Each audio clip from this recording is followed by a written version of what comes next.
Hello and welcome at Change Talks, your go-to podcast when it comes to change in business and life. And today, my guest is Dr. Zippy Alba.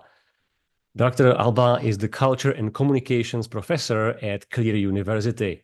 But she's also an entrepreneur, founder of Zippy Consulting Group, and specializes in happiness coaching and happiness training using her own joy framework.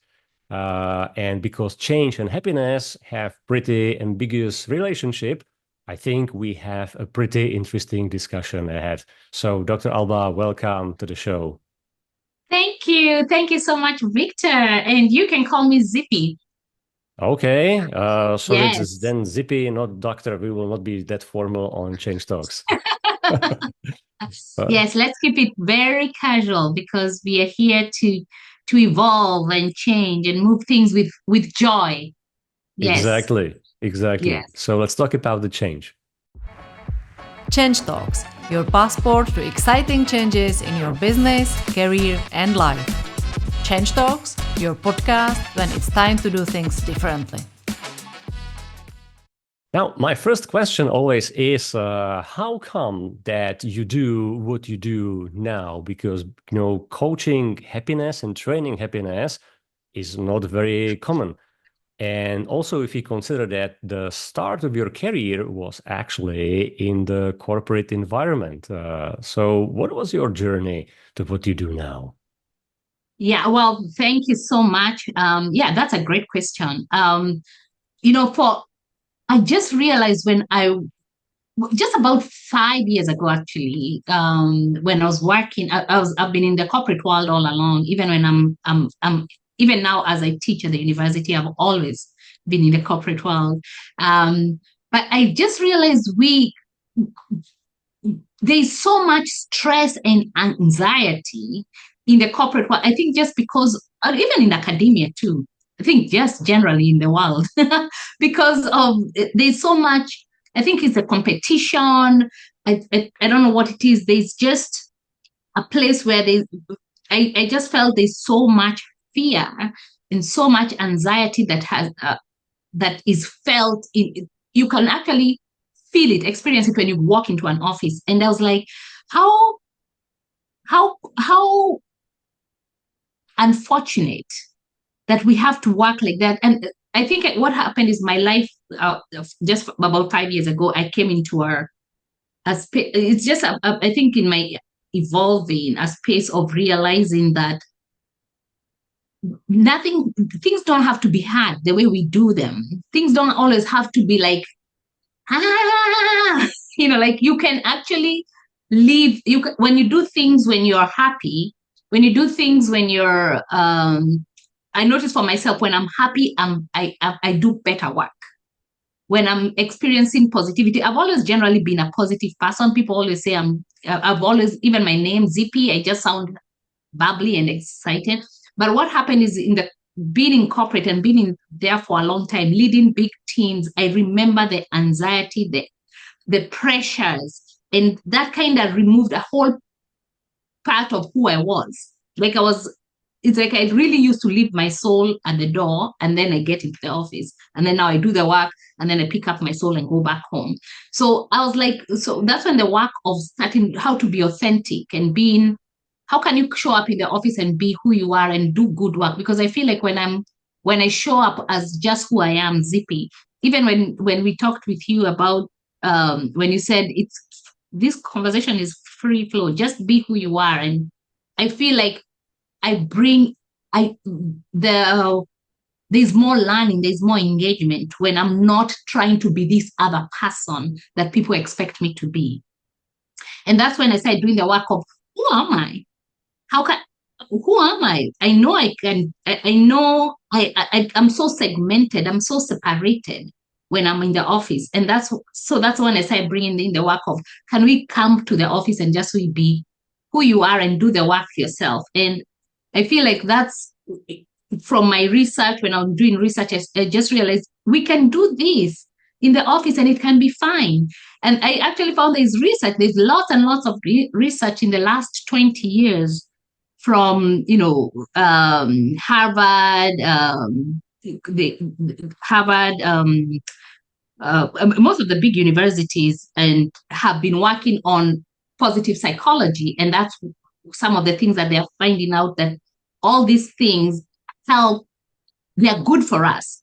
And so when I studied this, I did my research on happiness. I was like, oh my gosh, why do we put our happiness? Why do we check out our happiness so that we can go do work? Like you're looking too happy, you can't be working. Seriously? If you're if you're happy, it means you're boosting, your body is producing the perfect hormones that boost productivities. You want your people to be working when they're in a space that is when not in a space that is happy, but they are producing happiness. So what companies are doing is trying to create happiness by creating all those perks we were talking about. Like they think if you give people beer in the office and they're playing football, then they're happy.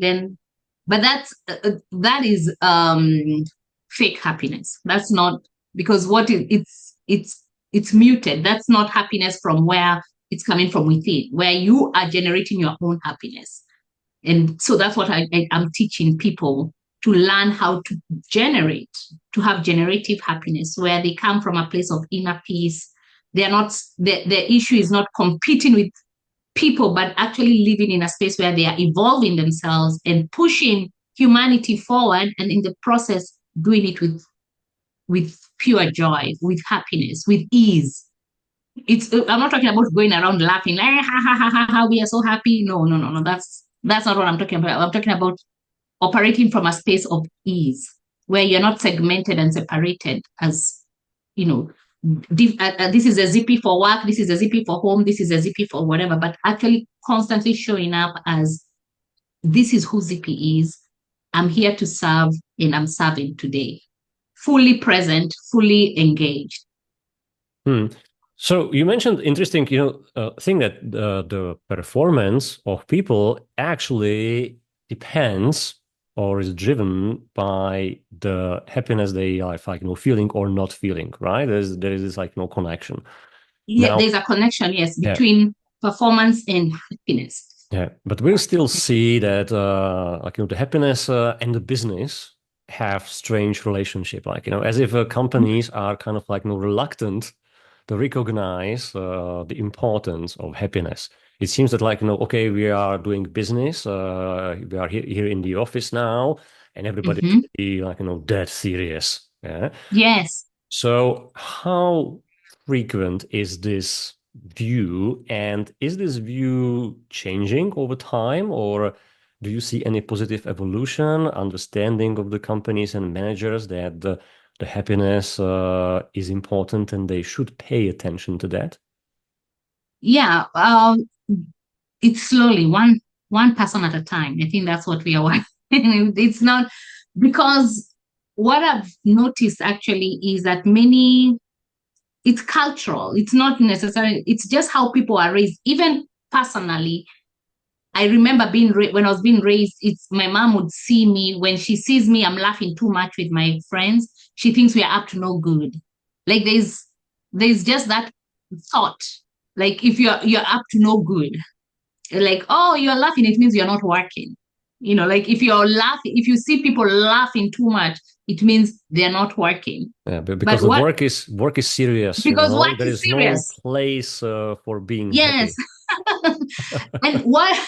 So that's where I'm trying to help people change, and then change their mentality. Because what happens is when you laugh, actually, when you laugh, there's even laugh yoga. I don't know whether you know about it, but when you laugh, you produce hormones. Your brain produces hormones, which are happy hormones. I just call them happy hormones because you don't complicate people with terms of whatever. You produce, there's dopamine, there's oxytocin, there's a serotonin,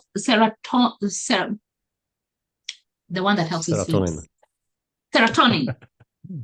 And you're ahead of me. So all those things, and what they do when they first of all, they regulate your heart, and when your heart is incoherent with your mind, you're able to do better work. So that's what we want people to be able to do. You want people to come feeling, because when you feel tense, they're busy looking, they're looking serious. that also creates an incoherence in your heart. And when your heart and your mind are incoherent, that's when you start feeling frustrated. And that's how you see people think you're working hard because you look very frustrated. You're frustrated, you're anxious, angry, all those things. And those things, what they do, they create it. The science shows that they create the fight or flight when your brain feels not safe. So when you're feeling anxious, your brain feels not safe. So what that does, it shuts down the executive function of your brain. So that anytime you're working in that, when you're anxious, stressed out, whatever, you're not doing any creative thinking. Your executive function of your brain, the part that is executive, that makes the decisions, that has emotional intelligence, that shuts down. So you're operating from a place of fear and anxiety, and that's all about let's hide, let's freeze, let's stick to this. So it's not good. It's not good. So those are the things I'm just trying to change, having workshops, trying to help people learn that these are important things that we should be doing, helping managers. First of all, I'm helping managers to learn how to do that themselves before they help their team. Because the managers are not able, if they're not able to self-regulate, then they're not able to manage a team because they are so dysregulated. So those are some of the things I've been talking about. Are you asking whether I'm seeing change? As I said, I have seen changes. I've had people with testimonials. Their lives are changing. They've stopped holding too hard on the position, and now they are coming from just a different mentality. One of the things I talk about, first of all, is the foundation for happiness is taking responsibility of your own happiness, not waiting for someone to make you happy, not waiting for the circumstances to make you happy, but taking your own responsibility. And research has shown that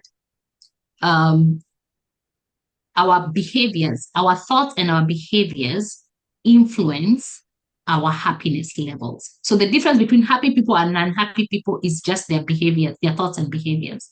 So it's now working on how to shift thoughts. How can you be happy? How to move, how to be self-aware. So what I'm teaching is how to be self-aware, so you can notice, where am I in a space where I am using my executive functions, or am I in a space where I'm using the reptilian part of my brain, where I'm constantly in fight-flight mode? You don't want to be. Mm-hmm. That's probably the first advice for managers or entrepreneurs, to start with themselves, right? Before trying to create the atmosphere of happiness in their teams, they need to start first, with the self-awareness and making themselves feel happy, which nicely resonates actually with what we were discussing in one of the previous episodes of Change Talks with Natasha Sakota. The same kind of observation, the same tip, like that the leaders need to start first, fix themselves before they can actually lead and help their teams. So how to actually do that? Because in the organization, you start with the managers, help them out to fix themselves first. But you also mentioned the difference between the fake happiness and the real happiness. The fake one, believing that you create this happy atmosphere if you just furbish, some relaxed rooms in the office. You prepare some ping pong, ping pong tables, stuff like that. But that's not how you really do it, right? So what's the key to true, real happiness in a workplace? That is an excellent question. So the key in the work, remember we are talking about people. So the key is to really be able to, what I said, when I say happiness, I mean you have an inner state of peace and well-being that doesn't depend on your circumstances. So it doesn't matter whether we have beers in here. So it doesn't mean that you're walking around smiling. it means you are in a space yourself where you have inner peace and inner well-being. And that is what there's a whole process of how do you get that? Because what we found out that in research, we found out that this is not just something that happens. You can generate it. You can generate it yourself just from working. There are different keys to making you generate happiness. And so we can talk about that if that's what you want us to talk about. Like I have a whole course, or when I'm teaching, but one of the things I talk about all the time, the first thing, the number one, is the foundation of realizing you are in charge of your happiness. Nobody is going to make you happy. You create your happiness, and that is taking ownership. And taking ownership of happiness means you stop being a victim. You can't be saying, oh, it's because of that's why I'm not happy. It's because my boss or my leader is yelling at me, that's why I'm not happy. It's because this team is not doing the things they're supposed to be doing, that's why I'm not happy. You take ownership and you be like, you stop complaining, you stop blaming. So we talk about things of complaining, blaming, and shaming, and moving from that, and how to reframe. And all these things, what we are talking about is individually, how you start reframing how you say things, because how you say things matters. It goes to your brain, and your brain lights up once it hears whatever it is. So we reframe, we talk about gratitude, we talk about forgiveness. All these are some of the things that we teach about to start building that inner peace in yourself. And when you have inner peace, you see when so that's just one part, the working with the foundation of owning. You decide, I'm taking ownership. I'm going to be happy because if I'm happy, I make better decisions. If I'm happy, I have more emotional intelligence. I am more aligned. I'm grounded. I'm not yelling at people. And then after that, we talk about the mind, choosing your mind and seeing what how you are reframing. That's a time we talk about reframing situations, how you are seeing things. It's all a lens. How can we reframe it so that we are pushing towards positive? We keep saying there are two energies in life. There's a contractive energy and an expansive energy. And if you are in a contractive energy, and you can know, Victor, if I ask you, how are you feeling? Many people are not self-aware. They don't even know how they're feeling. Or they're only feeling happy, angry, or sad. Like, we have such a limited way of feeling. But so one of the things we talk about is how are you feeling?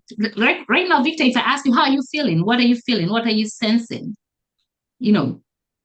That's how we start being self-aware and notice your. My first tool I teach people is notice what you're noticing. Notice your toes. Can you feel your toes? We move around life without even noticing things. Are you noticing your elbows? Are you noticing? That's how you start building self-awareness. When you start noticing those small things, you start noticing yourself, how you're showing up. And then that way you're able to ground yourself. And once you're well grounded, you're able to move around you're able to move or relate with other people in a manner that is regulated. So that's part of the foundation, just noticing what you're noticing and then owning up. So if you feel contracted, do things that help you feel expanded. And there are exercises we do to make you feel expanded. Just small things. Like tomorrow I'm teaching kids, and it's like just standing, researchers just standing like this with your arms wide open and putting the power or putting the power pose where you hold your hips and standing with your chin up. It already gives you energy. Just it opens up your body opens up, and it feels like your purpose, and you already start feeling it starts giving you a grounded feeling of worthiness. You feel like a hero. You feel wonderful. That's why they say. So those are just small things. We teach leaders to just start doing those by themselves. Like not leaders anyway. Everyone just start feeling, when you feel like you're in a contracted, when you're feeling like, I'm feeling anxious, I'm feeling tense, I'm feeling, then you know that you start being aware that, then you realize when you are feeling like that way, you will not be making any good decisions. So you want to feel expanded, you want to feel love, you want to feel gratitude, you want to feel flow, you want to feel energized. That is what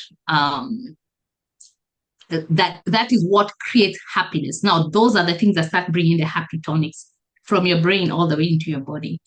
And then we talk about the body and moving and just small things that, like we've changed things of how, even when I'm teaching, usually I have my desk standing, because just when you're standing, you're able to move. So it's just being self-aware to recognize what are some of the things I can do right now to shift my energy, so that I'm coming from an energy that's expansive. Because if I'm in an energy that's expansive, then I'm able to support my team very well. Yeah. And it all starts with active approach, as you mentioned at the very beginning, right? So stop feeling as a victim, but take active ownership, because you can change how you see things, and then you can also transform your surroundings if needed. I can give you one example. For example, tell me. Yeah. Yes. By the way, there was a very bad sentence. One example, for example. Anyway, that is wonderful. Once I was working in the office, which was not very modern, and I didn't like it very much.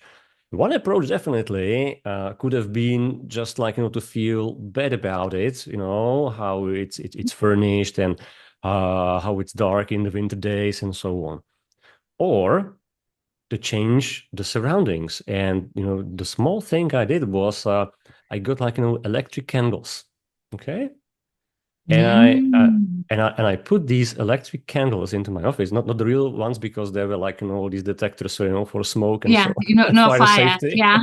So okay. But these electric candles, actually, you can see them. They are behind me. Oh. Yeah. And if you are watching on YouTube, I can show you how it works. It's and it looks like a real candle. Yeah. And it helped me to create much better atmosphere and feel better in the surroundings. Yes. And of course, it had a good impact on my performance and so on. Yeah. So just a small hack. So very small. There is a huge difference between just complaining and saying, oh, I don't like this and I don't like that. Take some action.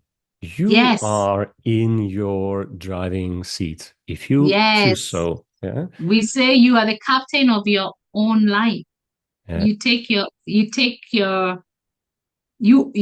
are the one in charge of your life, and you decide how you want to show up. You decide where you want your life to move. So when you're a leader, so unfortunately, many leaders are not self-aware, and yet they're supposed to be leading other people. So it's like three blind mice leading each other. That you guys know the story of three. It's like blind people. It's just blind people leading blind people. Like, people don't know. They are so not aware, and then they're leading a team. And I have been led. I put on Facebook, on LinkedIn a while back. My leader was so dysregulated. He used to yell, like completely, like you come to the office, you're like already thinking, oh my gosh, like tight. I'm just so scared, not so tense, because he just having him around made everybody tippy-toe.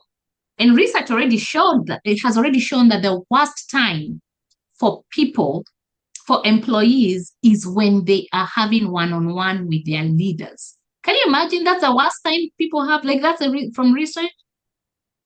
Like, leaders are so horrible that the minute you're having a one-on-one, it should, with your leader, it's like you're in panic mode.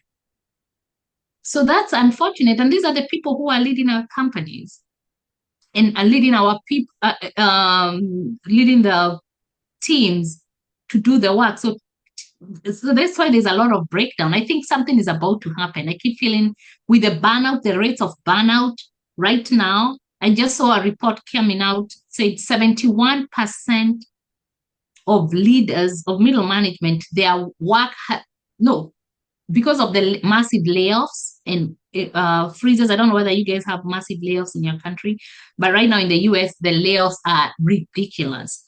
And managers workload has increased by 71%. 71. And their workload has increased and their people have decreased. So how are people supposed to live like that? So what I can teach, what I'm trying to help people right now is just to learn how to adapt, as you're saying, with the changes. What are the small things you can do, other than saying, I'm out of here, I'm going, there's a lot who have left. But then there are other small things you were saying which can help you know that your happiness is not about your job, or because you don't want people to burn out. You don't want people to lose I've had to work with people who have had such severe burnout that it changed their mental state. Like literally, they're different people now. Like they're not. It's the way, Victor, I've met you today, and then I meet you in 6 months, and you are a completely different person. Like different, and I'm not talking different nice, but you've lost whole part of you, and that's what happens when you have burnout. So what we're trying to do is help leaders not to allow themselves to get there. I mean, of course, corporates should support the thing, but what do we do? As you said, create spaces for yourself. I have a little candle myself here. I just burn mine because I'm in my own house and I can watch it. But one of the things is I like burning a candle because I like seeing the flicker, and it helps me, like if I want to refocus on something, if I want to meditate on something, I can focus on the candle and spend some time. So it has a meaning for me. So how are we going to find ways to stay, to have that inner peace, inner joy, inner calm, so that you're able to not lose your mind, especially in these times that are so volatile. That is a skill that people need. Leaders, managers, children, everyone. We all need this work to be done, to learn how to regulate ourselves, to learn how to produce, to generate the chemicals in our bodies that support our bodies to evolve forward and not backwards, Yeah. So there is definitely interesting connection between change and happiness, because change seems to be one way how to achieve happiness, right? To realize that if you continue doing things in the way you do right now, nothing is going to improve, right? So you must change something to improve your conditions and to improve your happiness. Now, change is also something that scares a lot of people. So how do you see the connection between change and happiness? Change scares people because if you are not, like as humans, when we are afraid of different. So change means there's a fear that comes with, oh gosh, I don't know what that will look like. But that's still based on how our caveman mentality, how we grew, how we were, how we've evolved. Because change meant, if I turn this corner and I don't know what's in this corner, I'll be eaten by a saber-toothed tiger. There's a saber-toothed tiger or a rattlesnake waiting on the other side. Like, I don't know. If I don't know, then I create this scenario that is so scary. Kind of. Yes. Yeah.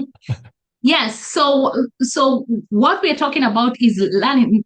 And today, I guess, because we don't have saber-toothed tigers and rattlesnakes waiting to bite us or whatever, but we've created that. It's called the negativity bias. You've heard about the negativity bias. We think anything that is coming, we think negative.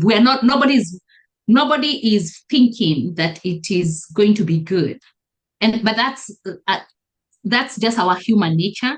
But research has shown us, so there's a way. They've shown the happiest people on earth from their research. Rick Hanson, who's written the book on Happy Buddha, or the Happiness Mind, or the Happy Buddha. I can't remember his name. I'll remember his name. But the book, it's Rick Hanson, but I think it's the Buddha Mind or something. But what they found out is we can create negativity bias. It's just how we are wired as humans from our ancestors. It's our safe, how we try to be safe. But they found out that the happiest people on earth, when they did their research, they have a positivity bias. And you know what a positivity bias is? He talked about, do you know Teflon and Velcro? Do you know Velcro? Do you know what I'm talking about? Velcro is like on shoes, the thing that when on shoes you remove it, it ties the shoes, it sticks. You know Velcro? Yep. So the Velcro sticks. So what happens is Velcro negativity sticks. Our brains are wired for negativity because that's what keeps us safe. But Teflon is where Teflon, like the pan, the non-stick pan, is positive, and then positivity slides off. We never hold on to positivity. And again, because that's how we were wired. So what they found out how we can change that is to Velcro the positive and Teflon the negative. But how do we do that? Because you'll ask, how do I do that if I'm wired generally? There are three. I'm glad you asked. Some of the examples, some of the things I've helped people to change is, first of all, even just look for the good. What they found out, always look for the good in any situation. Just say there's some good here that I don't know, that I can't see. There must be some good in here.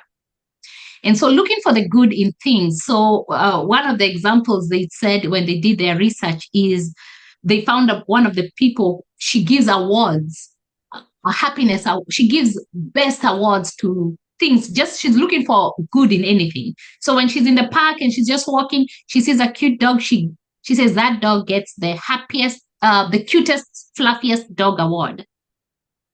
So basically in your mind, when you start looking for the good, you start finding good. Okay. So even in situations, even right now with the massive layoffs and the whatever going on, look for the good. Another thing is savor. And then our brains, it takes 20 seconds for your brain to form a new neural pathway, because our neural pathways are so negative. The negative ones are so thick and solid. You don't need, but for you to create a new neural pathway, it needs 20 seconds, just 20 seconds. So Victor, if you look at something and behold it for 20 seconds, something that you absolutely love, you'll be like, that sunset is beautiful, that sunrise, look at that flower, and just hold that thought for 20 seconds. You build new neural pathways of positiveness. So those are ways that you can do. And then sometimes life is just lifing and things are hard, and you get because you're getting bombarded by negativity. So what you do is, when you get one negative thought, surround it, have 3 positive thoughts around it. That's how you overwhelm the negativity and start building on positive. Because people say, I can't just be positive. I can't just be positive. That's not my nature. True. But the study of genetics, the science of epigenetics, which is a study of genes, they found out that we can change our genes. We can change our genetic makeup by what we think and how we behave. And they studied that by studying identical twins who have identical genetic makeup, but they've been raised in different places, in different environments, different communities, and they found that their genetic makeup changed. So they are saying, in the science now is saying, we can change our genetic. You can't just say, this is how I am. No, you're being lazy. You can change your genetic makeup by starting to think like that, shifting how your thoughts your thought process, so that you can start. If you think I need to be positive because I have to have a positive mindset, because a positive mindset helps me be better regulated, help me to have emotional intelligence, it helps me boost productivity. I mean, if I'm emotionally intelligent, I'm able to work well with people. You're basically well-rounded. You're able to work well. You're able to delegate. You're able to do whatever you need to do when you're emotionally intelligent. Your EQ is high. So those are some of the things I'm saying during change that we can do when you're seeing change and you're fearful. We can change that fearfulness is because of our negative. We are wired with the negativity bias, but we can switch to positivity bias. And those are three things I just showed you quickly that you can do to start switching. I remember to read somewhere that 70% of our thoughts are negative, which really comes down to this human brain wiring. And it comes from the very ancient times, as you rightly say. It's quite surprising that how strong actually this wiring is, because we are not living in a cage and cave anymore. Yeah. And still, we have the same behavioral patterns. We have now all the technology that we can imagine, but still, we're still behaving like cavemen. What is holding us back is this caveman mentality. Mm-hmm. And that's why we need, to break the cycle, as you described. Yeah. To start to think positively. So the hack that you recommend is basically two things, or in two steps, right? First, try to see positive in anything, in any situation. Look for the good. Look for the good, and then keep that thought for at least 20 seconds. 20 seconds. And that will help you to rewire your brain and to start to see the positive side of the road of the problem of anything. Correct? Mm-hmm. Correct. Yeah. So talking about this, fears and this change anxiety. Any other tips or recommendations how to overcome them, especially when it comes to managing teams? Because you said, okay, we have managers who first should fix themselves, okay, but then they should lead the others. Now, probably it's not always possible to call, the all-staff meeting and to say, okay, dear employees, big change in our company is ahead of us. So let's now everybody take 1 minute and think about, what's positive about it and spend 20 seconds on that. So how to create some sort of environment, culture in the organization, in the team, that will prefer the positive ideas, the positive thoughts over the negative ones, over the anxiety. Mm-hmm. Yeah, I think first of all, when I said when the leader is willing to show himself, to show that that's what he's working on, because the leader has such an influence on his team. So if the leader is coming in from the place of, listen, guys, we're going to be having layoffs, and that's scary. But let's find the good in this.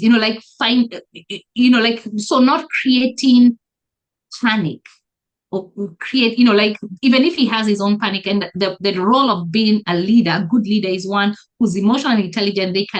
They're able to ground themselves so that they're not the ones causing harm to their team. They're not the ones causing panic and dysregulation. So for the leader, even just another thing that I've helped leaders to create what when you are standing over there's an energy around you up to the research shows up to 8 to 10 feet around you that takes your energy, whatever your energy is. So that's why sometimes you'll go into a room and you'll be like, wow, that room is tense, and nobody talked anything. Nobody told you anything. You can just get into a room and hear, and not just nobody has talked anything, but you know what they talked about was tense. Have you ever walked into a room and felt like that? And you can walk and nobody told you anything. You just knew because there's energy being transferred. And then you can also walk to a room that was people were having so much fun that when you get in, you just feel drawn in. And nobody has called you, nobody has said anything to you. That's the same thing with leaders. That's what I'm trying to help leaders to just know they emanate an energy around them. Because this, we found out about the energy field. You have a field around you. And so creating spaces where there's calmness, where there's spaces to, when I say the research shows about people having their one-on-one with their leaders is the worst time of the day. But creating a space where coming to have a one-on-one with your leader is the best time of your day. It means that leader has to be generating the real most expansive energy where people, like I want to go to my leader to talk to him because my leader is my safe space, is my grounding, he's grounded. So what do we do with the leader? So one of the things, other than doing the positivity and bias, another thing we talk about is just breathing. I help leaders learn how to breathe and create calm. Because if you breathe well and open up and breathe, you create a space of, you create calm within yourself, internal calm. And that helps when you're in a calm state, it helps, again, the energy around you. So you're able to think well, you're not being chased, you're not frantic, you're pretty grounded, very regulated, and you'll be able to have these announcements of we are laying off people or change is coming, a new change, we're changing the whole technology, whatever, and we are losing half our team, and still be in a place, in an energetic field that feels calm, that feels that's not chaotic, that helps people to not feel like they were slighted or they were, to reduce the panic, basically, to regulate the space. Yeah. Yeah, to be grounded is very important for the leaders, and these small simple hacks like just breathing exercise do tremendous difference. And 100%. I've seen that firsthand, because the breathing exercise can help you to act much smarter in a certain situation. So it's the difference between reaction and action. Very often we are reactive. Reactive means that something happens and you immediately respond to that. Now, this response is usually very emotional, and it's also controlled by a lot of these biases, a lot of these variations, brain wiring. So not always, a good response if you are a leader, if you are a business owner. The difference is basically to act. So to think and act smartly. Choose your reaction, choose your response. And you need to create the space. You need to separate yourself from the situation. And one way how you can achieve this separation is either by taking some time, or just for a couple of seconds taking deep breath, and that's it. That's it. But Victor, you'll be amazed how much deep breath, the breath will calm your spirit, calm your head. I also do the thing of where you just hold your heart. If you're feeling, if you just could touch your heart, the brain doesn't know. Research already shows that if you get a hug from somebody, the brain feels safe. Hugs are safe, so it produces happy hormones. So you feel safe, and it's a whatever. The brain doesn't know whether it's somebody else who's given you a hug. I mean, the heart, when you hold onto your heart doesn't know whether it's somebody who's giving you a hug. It just feels the hug. Yeah, the pulse and the sensation. It just feels that, and it connects with the brain, and the brain produces the happy hormones for you. So sometimes even just holding your heart, like in a place, because it calms you, that is a way that will calm you. And then just breathe, hold your heart. If I'm in a place where I'm feeling a bit like it will be a stressful place, I'll hold my heart, because you can tell, if you hold if you touch your heart, you can tell when it's beating really fast because it's anxious. But when you hold it, literally, if you just do it for yourself, and and breathe, and you'll feel it coming down, and that's the heart coherence, and that's where you want your heart to be at. Because when it's at coherent, then it means you're relaxed. And guess what, Victor? They found out when you're in heart coherence for 5 minutes, just 5 minutes, it boosts your immunity for the next 6 hours. But if you're in incoherence, like if your heart is beating so fast for the 5 minutes because you are frustrated, anxious, and all the things, it lowers your immunity for the next 6 hours too. So imagine all these different times. So the point, what you want to do is constantly try and have your heart in coherence at all times. So, and that's a choice you decide. You're like, you know what? I want my heart in coherence, because if I'm in coherence, my immunity is boosted. Who doesn't want the immunity boosted? You know, like those are the things. So you're saying you're not reacting. You're constantly preparing. You're so aware. You know this is gonna be a hard time, so I want to prepare myself ahead. So I'm in coherence at all times. Yeah. This is interesting statistics or research, because I always say to the managers, leaders during the coaching sessions, when they ask me like, okay, what's some like wisdom and tips, how to be a better leader and so on. The first tip I usually give them is just like don't behave like an idiot. Yeah, Don't be like, an idiot. Be human. Yeah, just Be a human. just common sense. Yeah. And imagine yourself in the chair, of your employee or of your team members. Okay, and try to deal with them as a human being. Respect them. It doesn't mean to be like, weak. If there is somebody who's not performing, you should have this difficult conversation, this tough conversation. It's your responsibility to make sure that the company performs, right? But even that you can do in a decent way. Okay. Yeah. Like give a chance to that person. If you see no progress, okay, then you have to do. Then you do what you have to do. Yeah. But generally speaking, it's about like being like human, and treat the people as humans. And what you say is actually even stronger argument for me, because it tells me that if you are creating this kind of anxiety, this kind of bad feelings in your people, you are not only like affecting how they feel in the office, but you are affecting how they feel outside of the office, and you may 100%. actually even affect their health, right?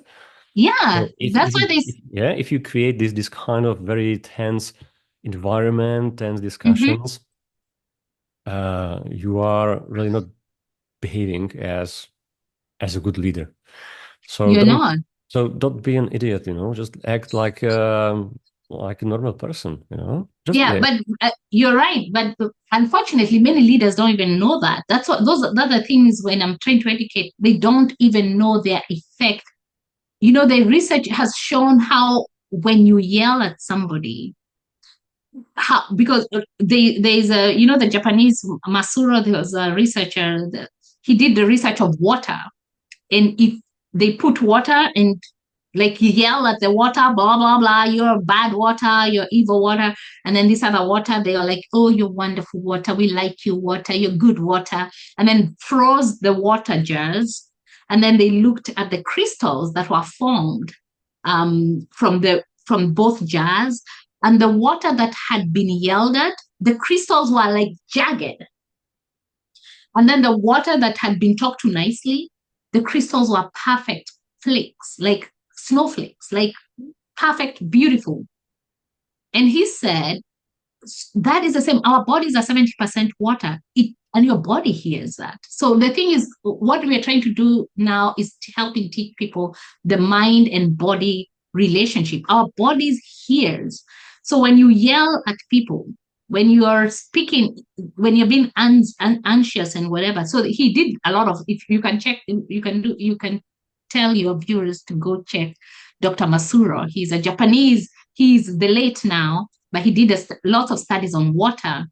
And you can see even like Mozart music, he played Mozart to the water, and the water created beautiful crystals. Then he played heavy metal, and the water was like, yeah. So, so I'm sorry if you love heavy metal, but that's the same thing. But the research was showing this affects, this is just water in a whatever, but our bodies are 70% water. That same feeling and effect happens to us. But people don't know that. That's why we yell at our children, we yell at things. But then the beautiful thing is our brains are constantly changing. So what we can do is, even though your brain can rewire and it doesn't matter how old you are, your brain can rewire again. So there's an opportunity for us to keep learning that we can create lives that are full and vibrant, and we can create teams that are full and vibrant and productive without being like gung-ho, competitive and hard and pushing and aggressive. That push energy doesn't go. It's not what's causing the good results. It's not push energy. Yeah. You said something very interesting, that there is you are never old to rewire your brain. Yeah. Very often I see people after, let's say, 45, who believe that they are too old to change, they are too old to start feel happiness again. What would be your tip, recommendation to these people? How to find the joy after 45? Oh, you can find joy even at 100. Let me tell you. There's, I think just what I shared, our brains are intelligently designed to continuously shift. And if you're not building something, if your brain is not wiring, then it's dying. Okay. So if it's not rewiring and wiring and creating and that's how they know brain function before they tell you the person is dead, because there's nothing wiring in their brains. So if you're still here and you're breathing, then your brain should be wiring, right? And that's how you start creating. You can create the life. I don't think anybody, if I've done lots and lots of workshops, and every time I ask people, by a show of hands, show me who would want to wake up tomorrow morning happier or happy. Everybody, all hands go up. I don't think there's anybody who's like, I don't want to be happy. Everybody wants to be happy. And I feel like many times we just thought happiness was something for those people, for that person. But what we're trying to tell people now is happiness is for you, and it's your birthright, and you can create happiness. And it's not because there's you remember I was saying that there's happiness because I got a good job, I got a great spouse, I had children, I have blah, blah, blah. We can create, those are happinesses that are held on stuff. And if that thing goes, then the happiness goes, right? Then there's a happiness for the bad happiness, where you are gambling, you're happy because you're gambling, you're eating too much, you're watching too much TV, you're scrolling too much on social media, just wrong happy. It's an addiction. That's where addictions come. They start as a good thing, then it becomes. But what we are talking about in this space of happiness is where you create happiness from internally. Internal, inner peace and well-being. And it is possible. The research has found out that it is possible, and it doesn't matter who you are, where you are, where geographically you were born. That can be created. It can be generated. And we just have to keep learning these small things which we've talked about today. And there's a lot more. It's a whole science. But there's we don't have enough time to talk about, the purpose, having passion and purpose. What is your purpose? Those are also things that help create your happiness. Do you see yourself as there's more for you? Or is it just, did you just come, you have no purpose? Because if the minute you think you have no purpose, there's nothing to make you keep moving. But when you have a purpose, when you have a passion and a purpose, then you're constantly generating reason, how to serve that purpose. So those are important things. And so that's a whole topic by itself. We talk about, so having to see, when I talked about the purpose, when we talk about community, whether you surround yourself also, who do you surround yourself with? All those things matter, because you surround yourself with people who are helping you move forward with your purpose, or you surround people who are constantly cutting you down.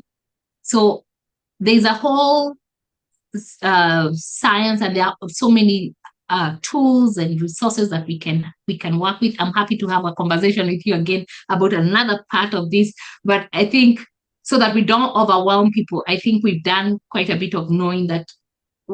I feel like I've explained that happiness is something that is available to all of us, and it is available to all of us because we can think and we can change our behaviors if we choose to, if that's where we want to go. But I feel like everybody wants to. I don't know. I've never met anybody who said, I do not want to be happy, unless I've never actually met somebody who says that. Yeah. That's a powerful realization, I think. Definitely there is nobody who says, okay, I don't want to be happy. The problem starts how to make it then, okay? How to be happy. And the realization is you talk about a lot of kind of like, soft things, okay? Like, the purpose, the life motivation, relationships, okay? These kind of not material things. Because very often people believe that they can attach happiness to some concrete thing, okay? They believe that, okay, I buy this new house for the family, and then, that's going to make us happy. I'll be happy. Or I buy this car. New car. And this car will make me happy because I will be happy, like the people I see, in the advertisement. Yes. This is very popular myth, and it doesn't work like that. And there are studies that actually show that even if people got these items, okay, their happiness increased for a while, but then it dropped back to the original level. Yes. So that is good. Yeah. So you can spend tremendous amounts of money on items, on toys, very expensive toys for boys, whatever, within the middle age crisis. But actually, they will never make you happy unless you change, your mind, unless you change how you feel. And that's a process that I think that you need to learn. I absolutely love what you've said, Victor, and that is part of what I teach about happiness, of how people, when you say, you think if you buy this, then, that's, and, when you talked about research, they found out, like, people who win the lottery, they've won millions. Do you guys play the lottery so this is the same kind of research, they a lot of examples, cars, houses, lottery winners, and then after whatever, then your happiness goes. You're excited there, and then after that it goes down. The pattern is same as you say. It's the search first, but then it goes back to the normal. And unless you have unlimited budget, to buy these toys or win lotteries on an ongoing basis, you will never ever feel really happy. You need to do. You never feel that inner peace, and that they actually call it the happiness set point, because all of us, once we are born, we all have a happiness set point. It's like the way you said you'll get excited and then you come back to your regular, or you'll get, and even conversely, if something really bad happens, it will happen like you're grieving, like you lost a dear loved one. You'll grieve, and then after, if you're normal, if you will come back eventually to where you usually are after a while, So they call that this happiness set point. That's where we are born with, all of us. And we know that I have twin girls, and I know very much, because one of them she sees the glass half full, and the other one sees the glass half empty. And they're twins, born in the same time, same environment, they live in the same house, we do the same things, all right? But you can tell so personally, but then that's what they found out genetically. So what happens is 50% of how we show up, our happiness set point, is genetic. That's what they said. So it's how you are born. Do you see this glass half full or half empty? But then 10%, only 10% of our happiness is caused by our circumstances. And the circumstances is what you're saying. The things we are chasing all day, it's only 10%. And then the 40% is our thoughts and behaviors that make us happy. So now with the study which I mentioned earlier, the study of epigenetics, they found out that our genes are changing. People's genetic makeup is changing if you do your thoughts and habits. So the 40%, so 40 plus the 50% you are completely responsible for that, for your happiness. So before, the people thought it was happiness was just genetically, I'm 50%, I see I'm not happy, so it's just my thoughts and I cannot do anything about it. I cannot do anything. I'm a victim. But now research has shown, no, genetics can change. So your thoughts, your 40% plus the 50%, so 90% of your happiness is now entirely on you. So 10% is the only thing we can't, because we can't change our circumstances. We can't change if there is a layoff. We can't change if there's a hurricane and it came and took your house down. We can't change those things, but we can change our thoughts and behaviors, which is we are able to, because before they said the difference between happy people and unhappy people is their thoughts and behaviors, period. But now we can see, because before they said it was the genetics. Before we thought it was genetics. You're either happy because genetically you're born happy, or genetically you're born not happy. But now it's really your thoughts and behaviors affect your genes as well. So you are fully responsible for your happiness.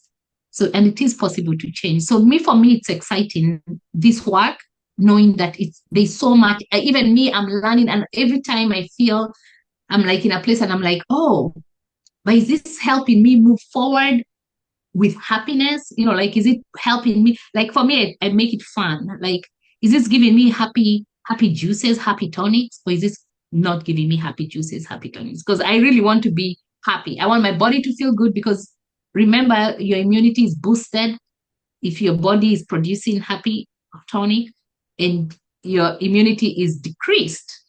I want to be vibrant and energetic and vitalized.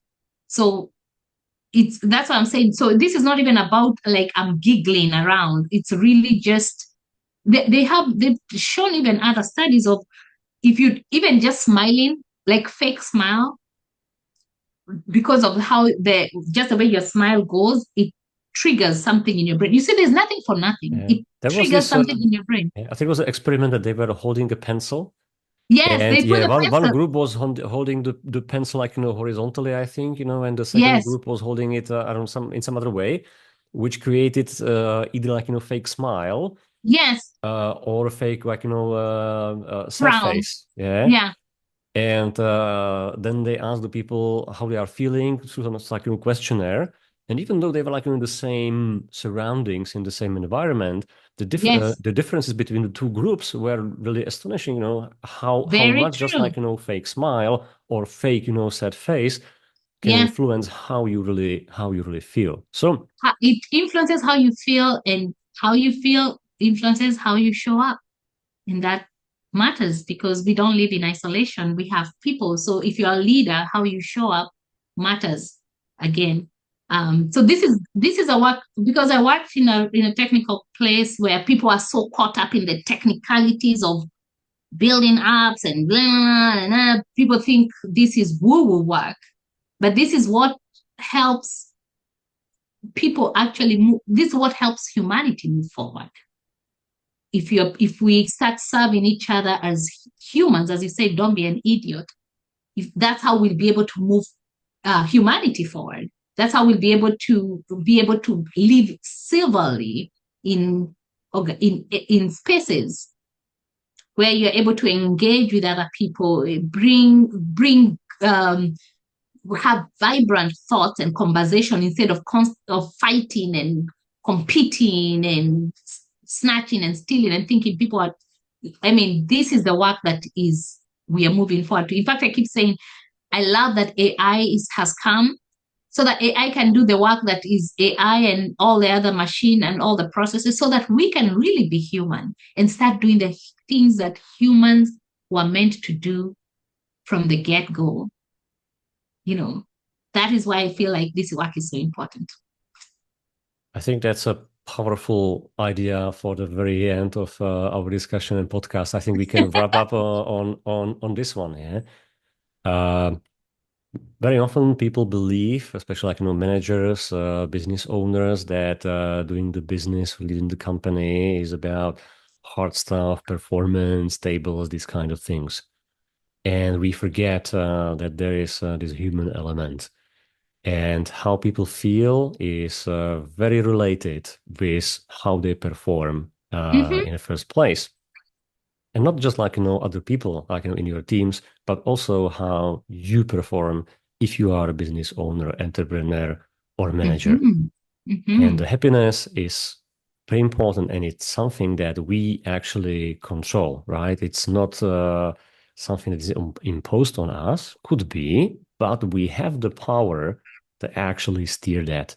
We have the power to decide not to be the victim, but to be, the person. The victor. Is the steering wheel in our hands, right? Yes. So think about it next time when you are facing difficult changes in your business or life. I think, if people are interested to learn more about what you do or get in touch with you for your coaching, how can they actually contact you? Oh, wow. Thank you. I'm on LinkedIn, Dr. Zippy Abla. That's my LinkedIn handle. And I'm also, I think that's the best way to connect with me. Just find me on LinkedIn, Dr. Zippy Abla. Yes. Perfect. So I will put the link into the episode description, so they can get in touch with you. Thank you very much for being a guest on Change Talks podcast. I enjoyed this discussion very much because it's always fun to have very different angles of view on the change. Yeah. So not only from how to use AI, how to use this toolkit and so on, but also to talk about the human side, the human element of the change. So thank you so much for being here and discussing your insights about change and happiness. Thank you so much, Victor. Thanks for the time. Thanks for the energy. I also enjoyed this thoroughly. Cool. So, dear listeners, if you like Change Talks podcast, don't forget to subscribe and give us the 5-star rating, because that helps to get this content to more people who are just like you, interested in change.